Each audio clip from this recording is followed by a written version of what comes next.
நாளாகமத்தின் 2ஆம் புஸ்தகம் 33ஆம் அதிகாரம். மனாசே ராஜாவாகிற போது 12 வயதாயிருந்து 55 வருஷம் எருசலேமில் அரசாண்டான். கர்த்தர் இஸ்ரவேல் புத்திரருக்கு முன்பாக துரத்தின ஜாதிகளுடைய அருவருப்புகளின்படியே அவன் கர்த்தரின் பார்வைக்கு பொல்லாப்பானதை செய்தான்.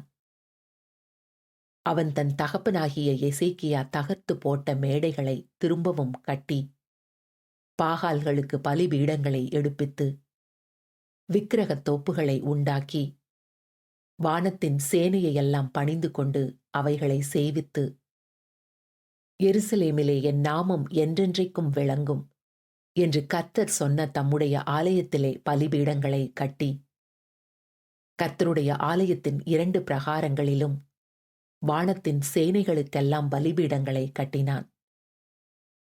அவன் இன்னும் புத்திரரின் பள்ளத்தாக்கிலே தன் குமாரரை தீமிதிக்க பண்ணி, நாளும் நிமித்தமும் பார்த்து, பில்லி சூனியங்களை அனுசரித்து, அஞ்சனம் பார்க்கிறவர்களையும் குறி சொல்லுகிறவர்களையும் வைத்து, கர்த்தருக்கு கோபம் உண்டாக அவர் பார்வைக்கு மிகுதியும் பொல்லாப்பானதை செய்தான்.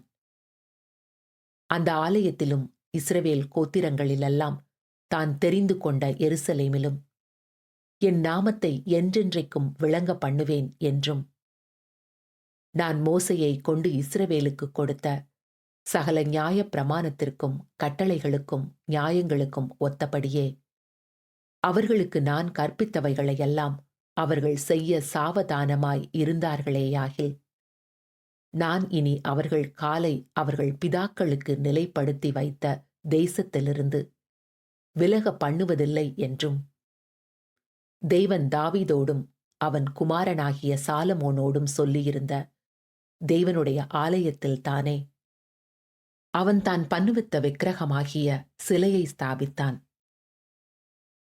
அப்படியே கர்த்தர் இஸ்ரவேல் புத்திரருக்கு முன்பாக அழித்த ஜாதிகளை பார்க்கிலும் யூதாவும் எருசலேமின் குடிகளும் பொல்லாப்பு செய்யத்தக்கதாய் மனாசே அவர்களை வழி தப்பி போக பண்ணினான். கர்த்தர் மனாசேயோடும் அவனுடைய ஜனத்தோடும் பேசின போதிலும் அவர்கள் கவனிக்காதே போனார்கள். ஆகையால் கர்த்தர் அசீரியா ராஜாவின் சேனாபதிகளை அவர்கள் மேல் வரப்பண்ணினார். அவர்கள் மனாசேயை முட்செடிகளில் பிடித்து 2 வெண்கல சங்கிலிகளால் அவனை கட்டி பாபிலோனுக்கு கொண்டு போனார்கள்.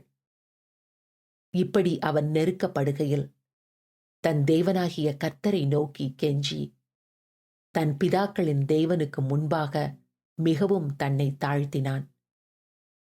அவரை நோக்கி அவன் விண்ணப்பம் பண்ணி கொண்டிருக்கிற போது அவர் அவன் கெஞ்சுதலுக்கு இறங்கி அவன் ஜெபத்தை கேட்டு அவனை திரும்ப எருசலேமில் உள்ள தன்னுடைய ராஜ்யத்திற்கு வரப்பண்ணினார்.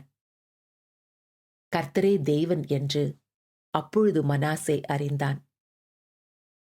பின்பு அவன் தாவீதினுடைய நகரத்தின் வெளி அலங்கத்தை கீயோனுக்கு மேற்கே இருக்கிற பள்ளத்தாக்கு தொடங்கி மீன் வாசல் மட்டும் கட்டி, ஓபேலை சுற்றிலும் அதை வளைத்து, அதை மிகவும் உயர்த்தி, யூதாவிலுள்ள அரணான பட்டினங்களிலெல்லாம் இராணுவ தலைவரை வைத்து, கர்த்தருடைய ஆலயத்திலிருந்து அந்நிய தேவர்களையும் அந்த விக்கிரகத்தையும் எடுத்து போட்டு, கர்த்தருடைய ஆலயமுள்ள மலையிலும் எருசலேமிலும் தான் கட்டியிருந்த எல்லா பலிபீடங்களையும் அகற்றி பட்டணத்திற்கு புறம்பாக போட்டுவித்து, கர்த்தருடைய பலிபீடத்தை செப்பனிட்டு அதின்மேல் சமாதான பலிகளையும் ஸ்தோத்திர பலிகளையும் செலுத்தி இஸ்ரவேலின் தேவனாகிய கர்த்தரை சேவிக்க வேண்டும் என்று யூதாவுக்கு கட்டளையிட்டான்.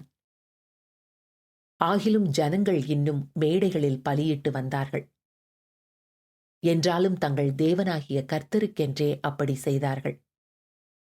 மனாசேயின் மற்ற வர்த்தமானங்களும் அவன் தன் தேவனை நோக்கி பண்ணின விண்ணப்பமும், இஸ்ரவேலின் தேவனாகிய கர்த்தரின் நாமத்தில் அவனோடே பேசின ஞான திருஷ்டிக்காரரின் வார்த்தைகளும் இஸ்ரவேல் ராஜாக்களின் புஸ்தகத்தில் எழுதியிருக்கிறது. அவனுடைய விண்ணப்பமும் அவன் கெஞ்சுதலுக்கு கர்த்தர் இறங்கினதும், அவன் தன்னை தாழ்த்தினதற்கு முன்னே பண்ணின அவனுடைய எல்லா பாவமும் துரோகமும் அவன் மேடைகளை கட்டி விக்கிரகத் தோப்புகளையும் சிலைகளையும் ஸ்தாபித்த இடங்களும் ஓசாயின் பிரபந்தத்தில் எழுதியிருக்கிறது. மனாசே தன் பிதாக்களோடே நித்திரை அடைந்த பின்பு அவனை அவன் வீட்டிலே அடக்கம் பண்ணினார்கள். அவன் குமாரனாகிய ஆமோன் அவன் ஸ்தானத்தில் ராஜாவானான்.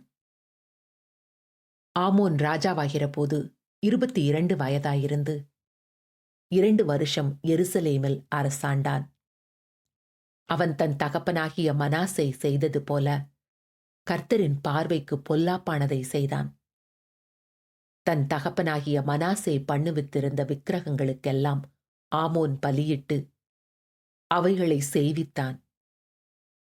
தன் தகப்பனாகிய மனாசே தன்னை தாழ்த்தி கொண்டது போல இந்த ஆமோன் என்பவன் கர்த்தருக்கு முன்பாக தன்னை தாழ்த்தாமல் மென்மேலும் அக்கிரமம் செய்து வந்தான். அவன் ஊழியக்காரர் அவனுக்கு விரோதமாய் கட்டுப்பாடு பண்ணி அவன் அரமனையிலே அவனை கொன்று போட்டார்கள். அப்பொழுது தேசத்து ஜனங்கள் ஆமோன் என்னும் ராஜாவுக்கு விரோதமாய் கட்டுப்பாடு பண்ணின யாவரையும் வெட்டி போட்டு அவன் குமாரனாகிய யோசியாவை அவன் ஸ்தானத்தில் ராஜாவாக்கினார்கள்.